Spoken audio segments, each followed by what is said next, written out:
Hey, what's going on, shrimp keepers? It is not Friday, but it will be Friday when you watch this video. I wanted to do a fish room tour and talk about some of the other racks in my warehouse. We're going to talk about the Caridina Rack, which is not a central filtration. It's all individually ran, but it had some unique ideas when it came to plumbing it and getting it all set up. And then I want to talk about my Moss Rack, which is a central system. And so there's a lot of different mechanics that go into both systems. And so I hope you guys enjoy this kind of in-depth video. I'm gonna try not to make it too long because I have a honeymoon to go on and I have to go get ready for that. I don't want to stress my wife out too much. So let's get into the Caridina Rack and I'll show you my water change system, how I plumbed it, the filtration, the lighting, all that kind of stuff.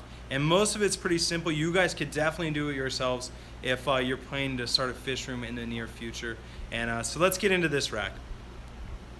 So first of all, you look at it. I got 640s and then 2 rows of 920 longs. And so that's what this consists of. And so, first of all, you can see every single tank is individually plumbed. They don't share water with any of the others. And the way I did the filtration on these is I did the matin filters like I'm doing on all my shrimp tanks. And the reason that I did that is because I actually plumbed this in to have overflows in the back. And so, if you look back here, each tank like this one is drilled. It's drilled, it has a 90 on it just to get the water level higher. And then it goes into here, and this is actually the drain. And so keep that in mind. So that's why the matin filters, again, come in handy in this one. And so as far as just, I don't know, filtration goes, it's pretty simple. Your standard matin filters, they're fairly inexpensive, maybe $15 to $20, something like that for them. And so that's filtration.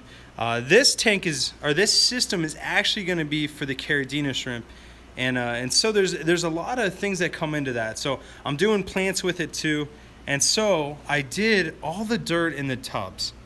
And the reason I did that is it creates a simpler look. It's easier to clean out the bottom, and you can move the plants around. So that's the main reasons for that. And so it's just a pretty standard rack as far as filtration, all that goes. So now where it gets complicated or when it gets tricky is when the water changes comes into play. So this is just a big tub. I pump RO water in this from right here, and this goes out, and I got a big reservoir of RO water. If you guys saw last week's video, you would understand that. And so I just turn this valve on, RO water starts pouring in there, and then I fill this up. And then I remineralize it in here. So I'll mix in salty shrimp, GH, KH, and I'll mix this up to, say, a TDS of about 150. And then I have a pump in here that I'll plug in. And this pump goes up here. Just pay attention to these lines. And it connects to all of these individual lines right here. And so, to do a water change, I'll turn each tank on a certain amount, and water will start coming down in here. And remember, I drilled the back of these tanks, and so water comes in the front of these and it overflows out the back. And so that's how I do water changes. And also you have to take into consideration evaporation. And so as water evaporates, the minerals don't evaporate, just the pure RO water evaporates. So the TDS will actually rise as the water evaporates. So I'll fill this up with just pure RO water, don't remineralize it, nothing, and then I'll pump that in to do my top offs. And so that's how I do water changes and all those different types of things. And so if you're curious, we'll walk around back and I will show you how this drains. So again, I did all these. The drain goes down here, it goes over and down into the drain. And this is the main drain. It goes out to a floor drain out in the back. And so that's how kind of all that works. And so I know I was showing you these matin filters. How I actually did the air lines for them is I drilled this. This goes back to a main pump. Somebody asked me about this pump, so I'll actually go and show it.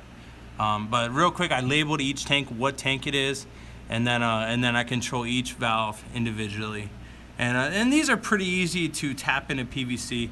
But let me pause the video and I'll take you over and show you the air pump that I use. Okay, so I actually use a linear piston pump. This you can get from Gemco, gemco.com, at least in the United States. I'm sure you can get it elsewhere. Let me step up here.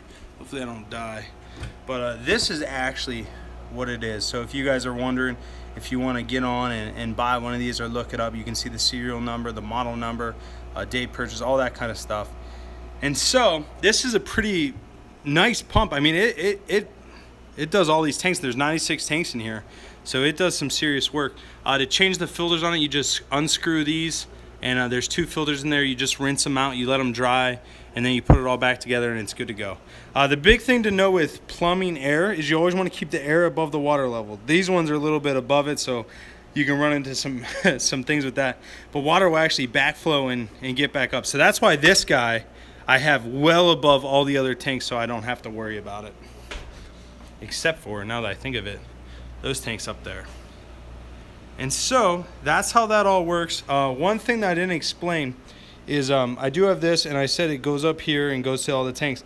But the reason I have this valve on is if, let's say, a huge spider got in here and died, and it leached all these ammonia and nastiness into the water and could have got its venom in there.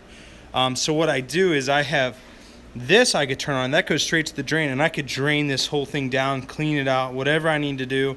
And so that's why I plumb that in. So that's always a good idea to have if you have an option to do that.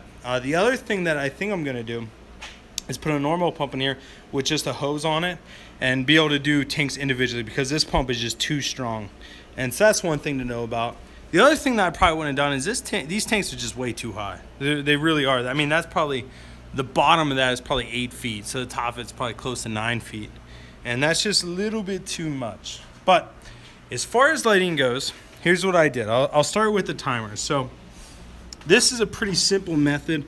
I got these timers from Walmart. They're just plug-in timers. You dial them into how long you want them on.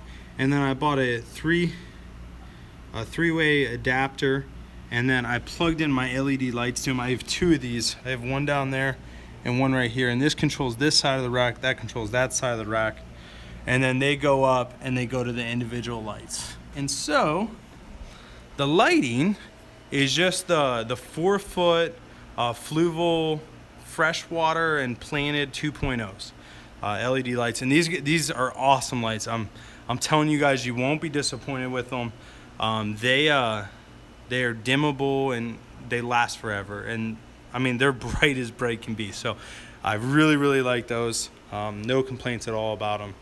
And so I built these little brackets right here to hold them up. Just a simple method, nothing special, pretty simple. And so that's kind of how this whole rack works.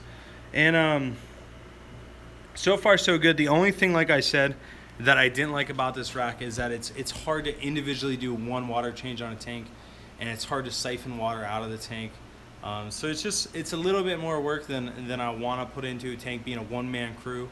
And so so there's a little adjusting to do. The next racks will not be like this, but it was a good trial and error. It's a good hospital rack. Again, all the tanks are separate, so you can add some shrimp in and not worry about parasites or bacteria or any of that kind of stuff spreading. So there are some benefits to it, but let's go ahead and move on to the moss rack.